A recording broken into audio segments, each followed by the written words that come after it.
Մարտի 8-ը Հայաստանում վաղուց արդեն դուրս է եկել պարզապես ծաղիկներ նվիրելու շրջանակից, վերածվելով կանանց հանրային ու քաղաքական դերի մասին լուրջ խոսակցության։ Կանանց միջազգային տոնը Հայաստանում շարունակում է մնալ որպես կնոջ իրավունքների հզորացման և պետական տեսլականի համադրման կարևորագույն հանգրվան։ Այսօր տոնական շնորհավորանքներին զուգահեռ քննարկվում են կանանց ձեռքբերումները պետական կառավարման ամենաբարձր օղակներում, որտեղ նրանք ստանձնել են նախկինում ոչ կանացի համարվող պատասխանատվություն։ Այս միտումների ու երկրի առջև ծառացած մարտահրավերների մասին է իր տոնական ուղերձում խոսել Հայաստանի վարչապետ Նիկոլ Փաշինյանը։ Անդրադառնալով վերջին տարիների փոփոխություններին, վարչապետը նկատել է, որ այսօր կանայք ներգրավված են քաղաքական ու տնտեսական կյանքում, նախկինում չտեսնված ծավալով։ Նա հատկապես առանձնացրել է ուժային և իրավական կառույցները, որոնք հենց կանայք են ղեկավարում, մի բան, որը ոչ միայն առաջին անգամ է մեր պետության մեջ, այլև անհնարինի ժանրից կլիներ մեր նախահեղափոխական մտածողության մոդելներում։ Նիկոլ Փաշինյանն իր ուղերձում բարձրաձայնել է ժողովրդագրական խնդրի մասին, որքան շատ է հանրային քաղաքական տնտեսական կյանքում ներգրավված կինը, այնքան պակաս է հակված երեխա ունենալու, և սա մեծագույն խնդիր է մեր երկրի համար։ Մենք պետք է կարողանանք այնպիսի երկիր կառուցել, որտեղ առնվազն 3 երեխա ունենալը սովորական լինի յուրաքանչյուր կնոջ համար, բայց և չնշանակի պասիվացում, մեկուսացում հանրային տնտեսական կյանքից։ Որպես լուծում նա մատնանշել է մանկապարտեզների ու մսուրային ծառայությունների ընդլայնման ծրագրերը։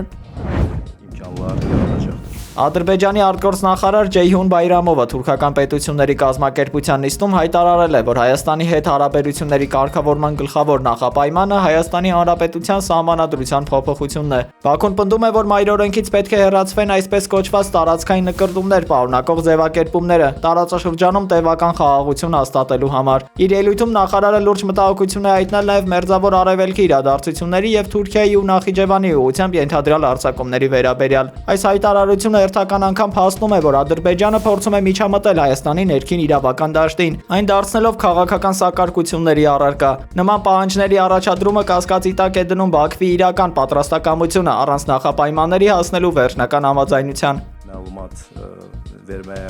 ԱՄՆ նախագահ Դոնալդ Թրամփը պատասխանելով հարցին, թե 6 շաբաթվա ընթացքում դեռ ակնկալում է պատերազմի ավարտ, հայտարարել է, որ գործողությունները կշարունակվեն ինչքան էլ որ պահանջվի։ Այս ֆոնին ամերիկյան կողմը փորձում է մեկուսացնել Թեհրանին։ Թրամփի հատուկ բանագնաց Սթիվ Ուիթքոֆը պահանջել է Ռուսաստանից ձեռնպահ մնալ Իրանին որևէ կերպ օգնելուց։ Իսրայելի պաշտպանության բանակի փոխանցմամբ Սպահանի օդակայանում հարվածներ են հասցվել իրանական F-14 կործանիչներին։ Շարքից հանել են իսրայելական ռազմաօդային ուժերի դեմ կիրառվող հայտնաբերման և պաշտպանության համակարգերը։ Թեհրանում արդեն քանի օր է չի հաջողվում մարել նավթի պահեստարաններում բռնկված հզոր հրդեհները, ինչը լուրջ հարված է երկրի էներգետիկ անվտանգությանը։ Ըստ Reuters-ի, Սաուդյան Արաբիան պատրաստակամություն է հայտնել ԱՄՆ-ին տրամադրել իր ռազմաբազաները Իրանին հարվածելու համար, եթե Թեհրանը թիրախավորի սաուդական էներգետիկ ենթակառուցվածքները։ Իրանի ազգային անվտանգության բարձրագույն խորհրդի քարտուղար Ալի Լարիջանին խիստ նախազգուշացրել է Բաքվին, նշելով, որ թեև Թեհրանը խնդիրներ չունի Ադրբեջանի հետ, սակայն ցանկացած դավադրություն կամ Ադրբեջանի տարածքից բխող սպառնալիք կարժանանա պատշաճ հակահարվածի։ Լարիջանին թերահավատորեն է մոտեցել տարածաշրջանի երկրների այն խոստումներին, թե իրենց տարածքները չեն տրամադրվի ԱՄՆ-ին Իրանին հարվածելու համար։ Հակամարտության արձագանքները հասել են նույնիսկ Եվրոպա։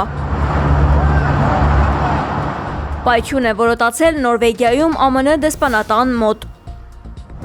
Supreme power of the United States. We're the most powerful military country in the world. Դոնալդ Թրամփը Ֆլորիդայում Հարավային Ամերիկայի երկրների ղեկավարների գագաթնաժողովում ամփոփել է Իրանի դեմ ռազմական գործողությունների ընթացքը։ Փետրվարի 28-ից մեկնարկած Միացյալ Նահանգների և Իսրայելի համատեղ օդային հարվածները թիրախավորել են Թեհրանի ռազմավարական օբյեկտները։ Սպիտակ տան ղեկավարը գործողությունների արդյունավետությունը գնահատել է առավելագույն սանդղակից բարձր, շեշտելով իրանական ռազմական ներուժի կազմալուծումը։ Ըստ Թրամփի չհաստատված պնդումների ոչնչացվել է 42 ռազմածովային նավ և շարքից դուրս է բերվել Իրանի միջուկային ենթակառուցվածքների մեծ մասը։ Հարձակումների հետևանքով ավելի վաղ զոհվել են Իրանի գերագույն առաջնորդ Այաթոլլահ Խամենեին եւ այլ բարձրաստիճան պաշտոնյաներ։ Մարտի 2-ից հակամարտությունն ընդլայնվել է դեպի հարավային Լիբանան, որտեղ Իսրայելը ցամաքային գրոհ է սկսել Հեզբոլլահի դեմ։ Այս ռազմական գործողությունները Թրամփը որակել է որպես ծառայություն աշխարհին, անտեսելով երկուստեք արձանագրված զգալի մարդկային կորուստները։ Սակայն 42 նավի կորստի մասին այս տվյալները հակասում են նախագահի նախկին հայտարարությանը, թե Իրանի ռազմածովային ողջ ներուժն արդեն իսկ ամբողջությամբ ոչնչացված է։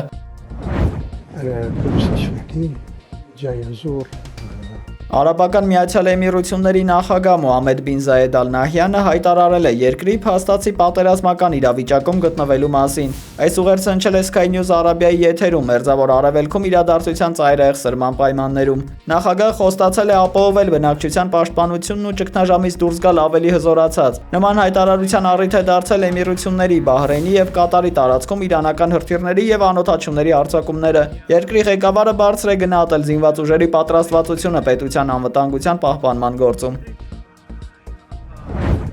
Ռուսաստանը հարյուրավոր դրոններով եւ հրթիռներով զանգվածային գրոհ է իրականացրել Ուկրաինայի էներգետիկ եւ տրանսպորտային հանգույցների ուղղությամբ։ Ուկրաինական հակաօդային պաշտպանությունը հայտարարել է թիրախների մեծ մասի խոցման մասին, սակայն ավելի քան 20 օբյեկտ լուրջ վնասներ է կրել։ Խարկովում բալիստիկ հրթիռի հարվածից փլուզվել է բնակելի շենք, ինչի հետևանքով զոհվել է 10 մարդ։ Հարձակումների թիրախում են հայտնվել նաեւ Օդեսայի նավահանգստային պահեստները եւ երկրի կենտրոնական հատվածի երկաթուղային կայարանները։ Կիևում եւ եւս 7 մարզերում էներգետիկ ենթակառուցվածքների խաթարման պատճառով սկսվել են հոսանքի եւ ջեռուցման զանգվածային անջատումներ։ Մինչ Կրեմլը պնդում է, թե թիրախավորել է բացառապես ռազմական օբյեկտներ, ուկրաինական կողմը հայտարարում է կենսական ենթակառուցվածքների կանխամտածված ոչնչացման մասին։ Նախագահ Զելենսկին այս հարվածներն օգտագործել է որպես հերթական փաստարկ, հավելյալ սպառազինություն եւ հոբ համակարգեր ստանալու ճնշումը մեծացնելու համար։ Дефіцит для себе, ті ракети для Петріотів.